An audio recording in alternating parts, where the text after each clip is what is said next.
much, everybody.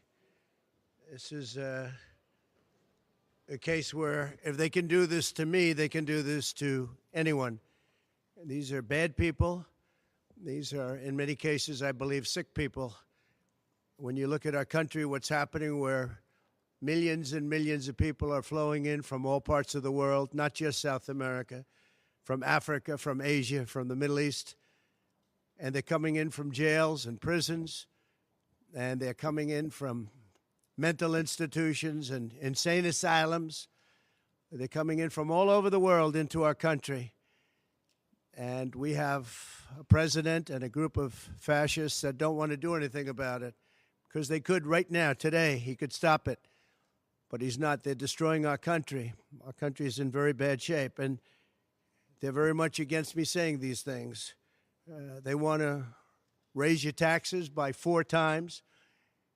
They want to stop you from having cars with their ridiculous mandates that make it impossible for you to get a car or afford a car, but make it very possible for China to build all of our cars.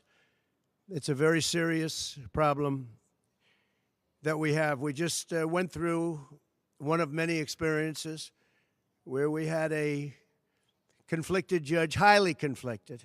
There's never been a more conflicted judge. Now, I'm under a gag order, which nobody's ever been under. No presidential candidate's ever been under a gag order before. I'm under a gag order, nasty gag order, where I've had to pay thousands of dollars in penalties and fines and was threatened with jail.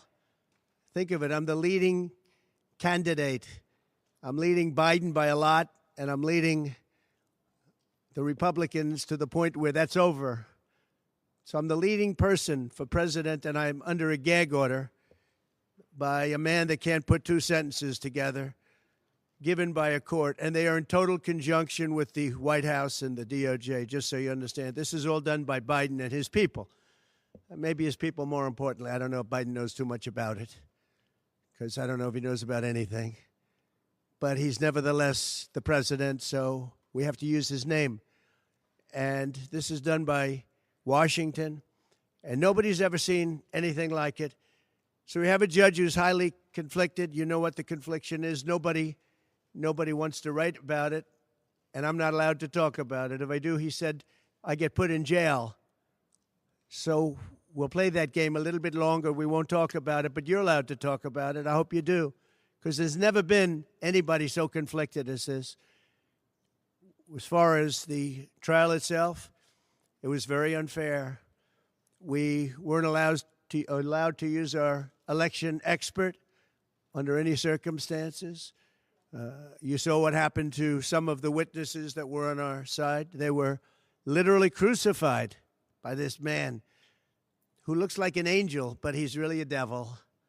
He looks so nice and soft. People say, oh, he seems like such a nice man. No, unless you saw him in action. And you saw that with a certain witness that went through hell. And when we wanted to do things, he wouldn't let us do those things. But when the government wanted something, they got everything. They got everything they wanted. It was a rigged trial. We wanted a venue change where we could have a fair trial. We didn't get it. We wanted a judge change. We wanted a judge that wasn't conflicted. And obviously he didn't do that. Nobody's ever seen anything like it. We had a DA who was a failed DA. Crime is rampant in New York, violent crime. That's what he's really supposed to be looking at. Crime is rampant in New York. Yesterday in McDonald's, you had a man hitting him up with machetes, a machete. Whoever can imagine even a machete being wielded in a store, in a place where they're eating, and he's going rampant. And Bragg is down watching a trial on what they call crimes. They're falsifying business records. That sounds so bad. To me, it sounds very bad. You know, it's only a misdemeanor, but to me, it sounds so bad. When they say falsifying business, that's a bad thing for me. I've never had that before. I'm falsifying. You know what falsifying business records is? In the first degree. They say falsifying business records. Sounds so good, right? It means that legal expense I paid a lawyer, totally legal. I paid a lawyer a legal expense. And a bookkeeper, without any knowledge from me, correctly marked it down in the books. A very professional woman, highly respected, she testified, marked it down in the books as a legal expense. So a legal expense, paid a lawyer, is a legal expense in the books. It's not sheetrock, construction, or any other thing. It's a legal expense. Think of that. This is what the falsification of business records were. And I said, what else are you going to call it? What else are you going to call it? Now, I would have testified. I wanted to testify. The theory is you never testify, because as soon as you testify, anybody, if it were George Washington, don't testify, because they'll get you on something that you said slightly wrong, and then they sue you for perjury. But I didn't care about that. I wanted to. But the judge allowed them to go into everything that I was ever involved in, not this case, everything that I was ever involved in, which is a first. In other words, you could go into every single thing that I ever did. Was he a bad boy here? Was he a bad boy there? And my lawyer said, what do you need to go through? And all you wanted to do is testify simply on this case, because I would have loved to have testified. To this day, I would have liked to have testified. But you would have said something out of whack, like it was a beautiful sunny day and it was actually raining out. And I very much appreciate the big crowd of people outside. That's incredible what's happening. The level of support has been incredible. So the whole thing is legal expense was marked down as legal expense. Think of it. This is the crime that I committed, that I'm supposed to go to jail for 187 years for. When you have violent crime all over this city at levels that nobody's ever seen before, where you have businesses leaving, and businesses are leaving because of this, because heads of businesses say, man, we don't want to get involved with that. I could go through the books of any business person in this city, and I could find things that, in theory, I guess, let's indict him, let's destroy his life. But I'm out there, and I don't mind being out there, because I'm doing something for this country, and I'm doing something for our Constitution. It's very important, far beyond me. And this can't be allowed to happen to other presidents. It should never be allowed to happen in the future. But this is far beyond me. This is bigger than Trump. This is bigger than me. This is bigger than my presidency. And the people understand it, because I just see a poll just came out, the Daily Mail. That was the first one, came out. It was done last night right after the verdict, where I'm up 6 points. 6 points from what we already were. We were leading fairly substantially. We're up 6 points in the Daily Mail poll. Now, maybe other polls come out and it says something differently. But a lot of people have predicted it, because the public understands, and they understand what's going on. This is a scam. There's a rigged trial. It shouldn't have been in that venue. We shouldn't have had that judge. He should have allowed us to have an election expert. We had the best expert, most respected expert, head of the Federal Elections Commission. He was all set to testify. He was waiting for 2 days. And when it was his turn, Bragg's people protested, and the judge knocked him out, said you can't testify. He actually said you can't testify for anything having to do with the trial. You can say what the federal elections is. Well, that doesn't help. Everybody knows that. But you can't testify. So essentially, he wasn't able to testify. Other people weren't able to testify. But with these people, they were able to use people salacious. By the way, and nothing ever happened. There was no anything. Nothing ever happened, and they know it. But they were as salacious as they could be, and it had nothing to do with the case, but it had to do with politics. And do you notice the timing? The timing was perfect. This case was dead. It was dropped by every agency, every governmental board. It was dropped by the highly respected Southern District. They said, no, there's no case here. It was dropped by federal election, and that's what it's about. This is about a federal election, not a state election. You're not even allowed to look at it. They took the state and the city, and they went into a federal election. They're not allowed. The people from federal election, Southern District, and Washington dropped the case. Everybody dropped the case. There was no case. Cy Vance dropped the case. And when Bragg came in, he said, this is the most ridiculous case I've ever seen. And who would have a certain person, again, gag order, who would have a certain person like this ever testify? He said, this is essentially one of the worst people I've ever seen ever to testify. He said, the craziest case I've ever seen, this is Bragg. Then when I announced I was running for president, a long time later, they decided to revive this case. And they got a judge, Judge Marchand, who was responsible for another case that was also brought. It destroyed the life of a very good man, by the way. Destroyed the life of a very good man who went to prison once, and then they just put him in prison again because they said he lied. He didn't lie. I looked at the statements he made. In fact, he didn't remember something, and they put him in jail. Again, they've destroyed him. With me for many years, he was an honorable person. He was an honest man. And if you look at what he did, supposedly, it never happened. There's never been anything like this. Over the education of his grandchildren. Over, he didn't report that he had a car or 2 cars on his income. I don't know. I wonder how many people here have cars. I wonder how many people said, oh, gee, I have a car that's worth X dollars. How do you even figure it? And I guess you do have to report it, but I would say probably almost nobody does. Nobody even thinks about it. They put this man, they destroyed this man, but they put him in jail again because they didn't want him to testify.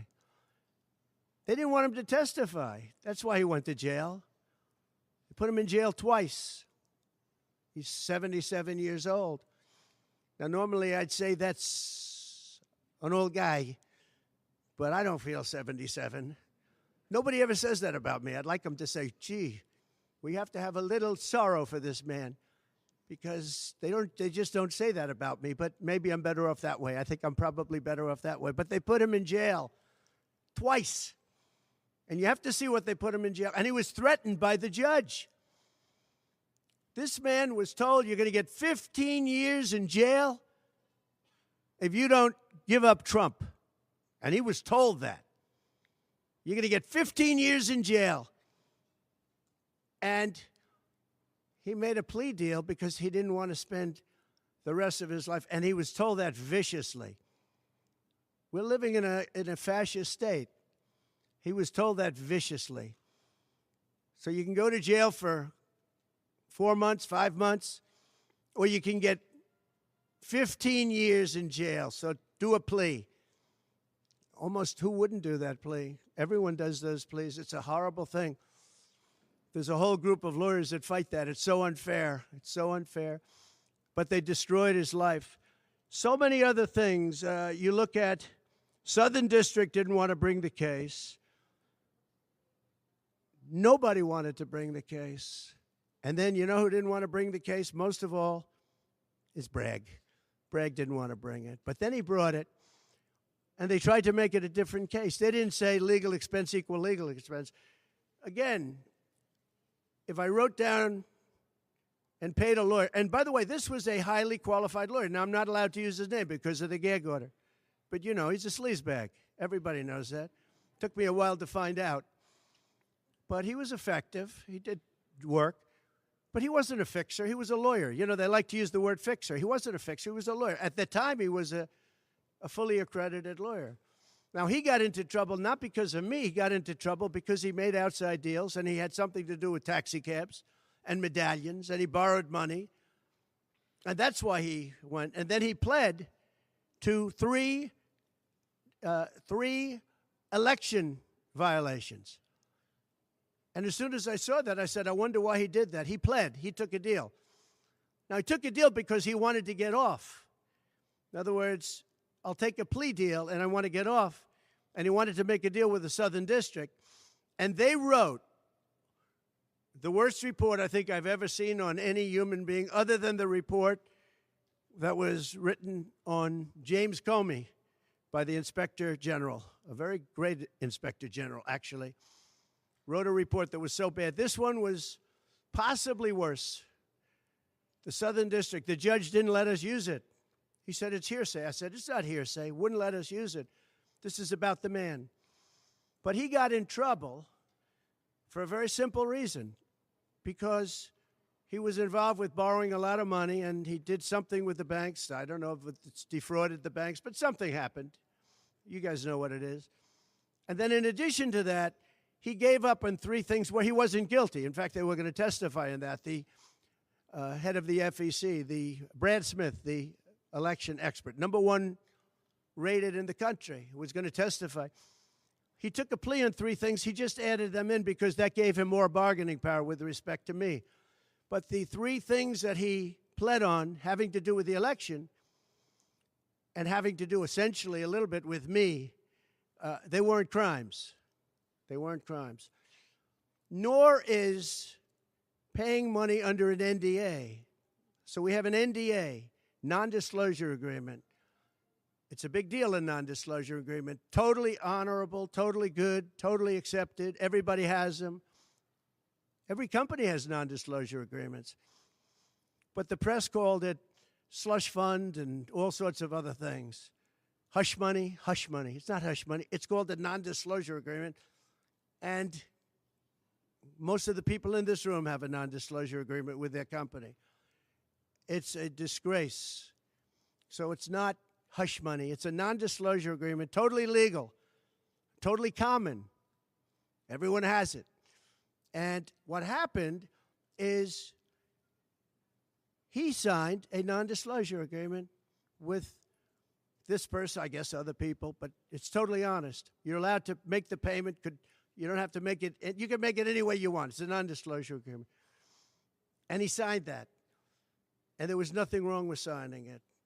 And this should have been a non-case. And everybody said it was a non-case, including Bragg. Bragg said, until I ran for office. And then they saw the polls. I was leading the Republicans. I was leading the Democrats. I was leading everybody. And all of a sudden, they brought it back. It's a very sad thing that's happening in our country. And it's a thing that I'm honored. In a way, I'm honored. It's not that it's pleasant. It's very bad for family. It's very bad for friends and businesses. But I'm honored to be involved in it because somebody has to do it. And I might as well keep going and be the one. But I'm very honored to be involved because we're fighting for our Constitution. The money that was paid legally. There was nothing illegal. In fact, the lawyer in creating the NDA, because at that time he was a fully accredited lawyer. He wasn't a fixer. I never thought of him as a fixer. The media called him a fixer, or the prosecutors called him a fixer. He was a lawyer, and he was fairly good. Later on, I didn't like what he did. I didn't like, for instance, I didn't like that when I became president, he went around and made deals with companies. When I heard that, he was gone. He was gone. And he had payments coming to him, and a lot of this involved things that are very simple. There was nothing wrong. This was standard stuff, all standard stuff. Everything involved was standard. There was no crime here. In fact, I just watched a couple of the reports. You watched Jonathan Turley, Andy McCarthy, Greg Jarrett.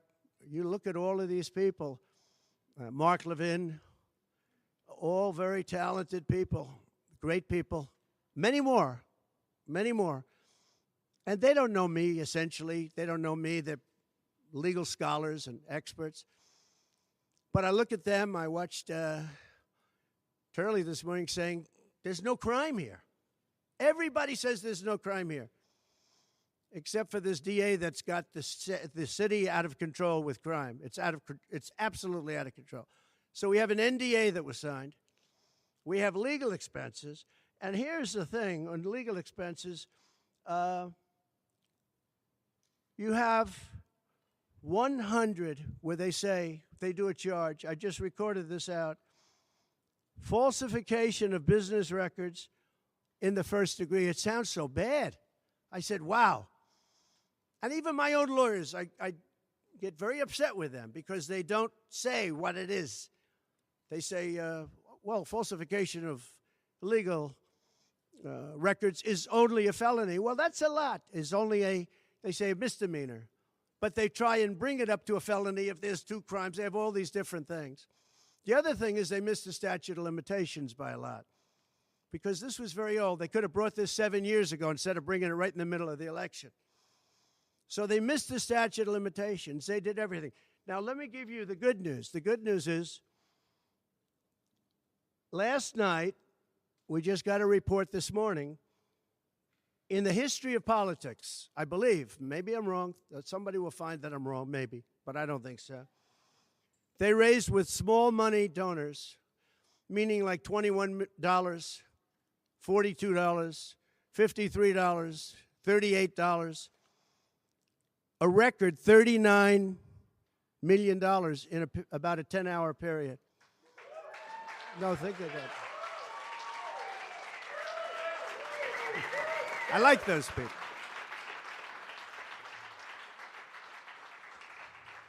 Because so far, I guess it's backfiring. Now, I don't know. I'd rather not have it happen. I don't want to have it backfiring. I don't want to win this thing legitimately, not because they were stupid and did things that they shouldn't be doing. They shouldn't have brought this case. They were saying it this morning. This is a case that should not have been brought. I watched Andy McCarthy say this is a case that should not have been brought. And that was this morning.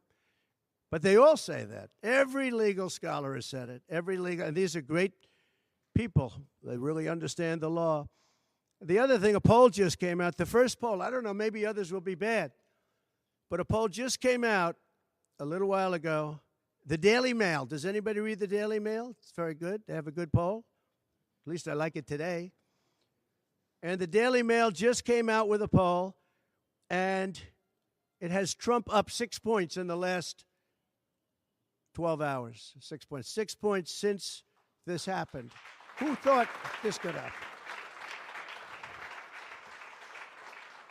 Because the people of our country know it's a hoax. They know it's a hoax. They get it. You know, they're really smart, and it's really something. So we're going to be appealing this scam.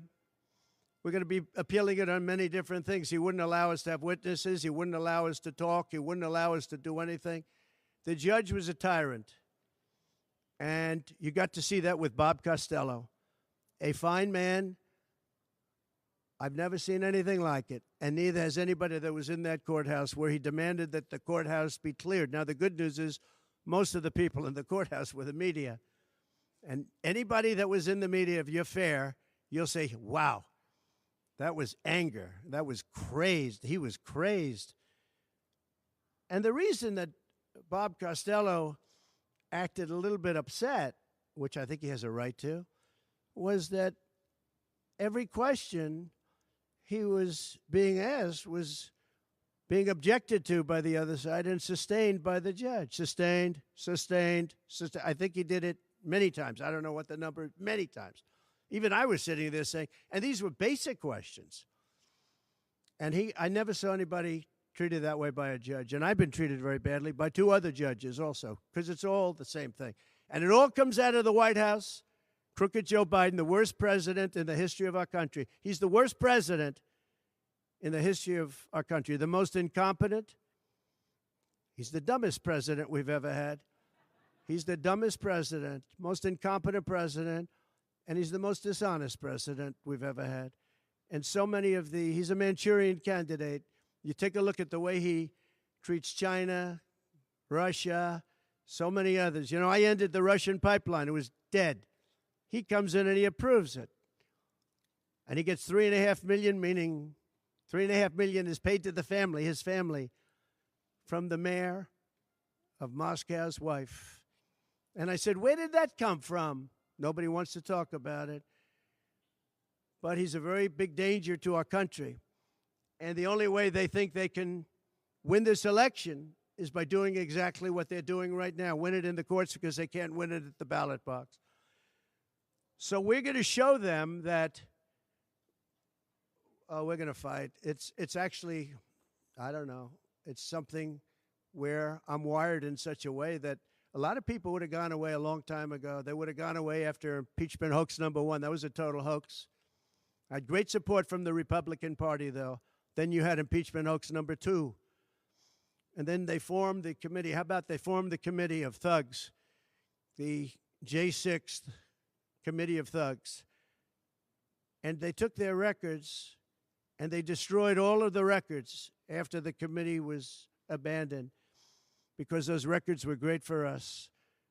Now, can you imagine if Republicans did that? Everybody would have been in jail by now. Think of it, the unselect, I call it the unselect, they call it select committee, I call it the unselect committee of thugs. They meet, it's 100% Democrat and 2 past Republicans that are no longer Republicans, that are no longer in business anymore, thank you. But it was all Democrats and 2 wayward Republicans. Liz Cheney and crying Adam Kinzinger. He cries every time he goes on television. He's the most emotional human being I think I've ever seen. And that was our representatives. These 2 people were our rep. So they had all this stuff that they're leaking. And then when it came time to look at the records, like where the police said and the Capitol Guard said that I supplied, think of it, that I recommended as many soldiers or National Guard as you want. 10,000. If you had 500, you wouldn't have had a problem. There wouldn't have been a J6. But Nancy Pelosi and the group didn't want it. Anyway, so they have testimony to all of that, that I did not attack the Secret Service agent in the front of a car. You know, these are strong people. And I supposedly went to the driver, and I grabbed him around the neck. And he rebuffed me. And then I went to the other guy, who I think is a black belt in karate. And he's slightly younger than me. Maybe 35 years, 40 years, 50 years. And I grabbed him around the neck and said, he's a black belt in karate. They know how to get somebody from around their neck. They would have gone like this, and that would be the end of that. Actually, I had a friend that said, you shouldn't dispute that. That makes you look like the toughest cookie we've ever seen. You should have let that go on. But the fact is, it never happened. It was all made up. And that was proven to be made up. It proved to be a false story. And they deleted and destroyed all of that information, every ounce of it. We're dealing with a corrupt government. We have a corrupt country. Our elections are corrupt. Our borders are open. Our borders are going to be closed very soon. November 5th is going to be the most important day in the history of our country. Now, when I say that, because my people are always saying, do this, because we're fighting for America, DonaldJTrump.com. I hope everybody watching right now, DonaldJTrump.com, because it really makes a difference. They have a lot of money on the other side. I don't know where they get it. Nobody knows where they get it. But for some reason, they get money. But they're not on the side of our country. In many ways, I think they hate our country. Who on earth can want open borders where people are allowed to pour in from countries unknown, from places unknown, from languages that we haven't even heard of? We have people sitting in schools with languages where very few people have ever even heard of these languages. It's not like Spanish or French or Russian. Languages unknown. We have people coming from corners of the globe, and many of them are not good people. Many terrorists, record levels of terrorism, record levels of terrorists have come into our country. Record. They've never seen anything like it. You know, there was a report that in 2019, I don't believe this, by the way, the media gave it, and it was good for me, believe it or not. They said in 2019, there were no terrorists recorded that came into our country. I don't believe that. I don't think that's possible. But 2019 was a Trump year. I don't believe that that could be possible. But they said no terrorists came into our country. So let's say it was close. Let's say it was close. But now record levels of terrorists, record levels, the highest level we've ever seen of terrorists are pouring into our country.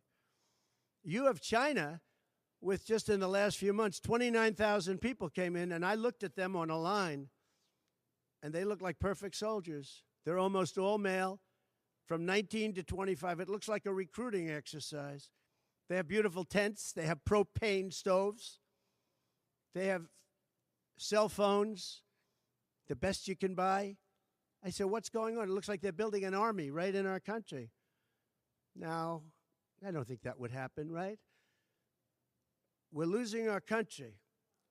And I really think that this is an event, what took place yesterday with this judge. Look, we have conflicted, but he's a crooked judge, and you'll understand that. And I say that knowing that it's very dangerous for me to say that, and I don't mind, because I'm willing to do whatever I have to do to save our country and to save our Constitution. I don't mind.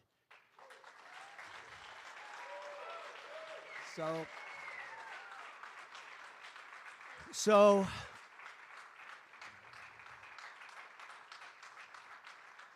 thank you. So we will continue the fight. We're going to make America great again. Very simple. When people fight MAGA, they say, we're going to fight. I watch Biden. We're going to fight MAGA. We're going to stop MAGA. It's make America great again. That's all it is. MAGA. Make America great again. Our country's in serious trouble. We owe $36 trillion. We were energy independent for the first time ever, and now we're begging Venezuela for oil. One statistic you have to hear. Venezuela was crime-ridden. Caracas, the cities, crime-ridden. 2 years ago, 3 years ago. They just reported a 72% drop in crime in the last year because all of their criminals, most of them, and the rest are coming in now, the ones that didn't come in. In Venezuela, their prisons have been emptied into the United States. Their criminals and drug dealers have been taken out of the cities and brought into the United States. And that's true with many other countries. The Congo has just released a lot of people from jail. Congo, Africa, just released a lot of people from their prisons and jails and brought them into the United States of America. This is what's happening to our country, and it's not sustainable by anyone. Little things like our kids can't have a Little League game anymore because you have tents and you have migrants living on the fields. That's the least of it. People are taking over our luxury hotels, migrants, and yet our veterans, our great veterans, are living on the streets. Like dogs, they're living on the streets. But migrants are living in luxury hotels in cities all over our country, run by Democrats. So it's my honor to be doing this. It really is. It's a very unpleasant thing, to be honest. But it's a great, great honor. We're gonna do what I have to do. I'm going to do it. And the support has been, that's why I mentioned the number of $39 million. That's why I mentioned we're up 6 points. And we went up a lot over the last month because everybody saw it was a rigged deal. It was a rigged trial. But we're going to make America great again. We're going to make it better than ever before. November 5th, remember, November 5th is the most important day in the history of our country. Thank you very much, everybody.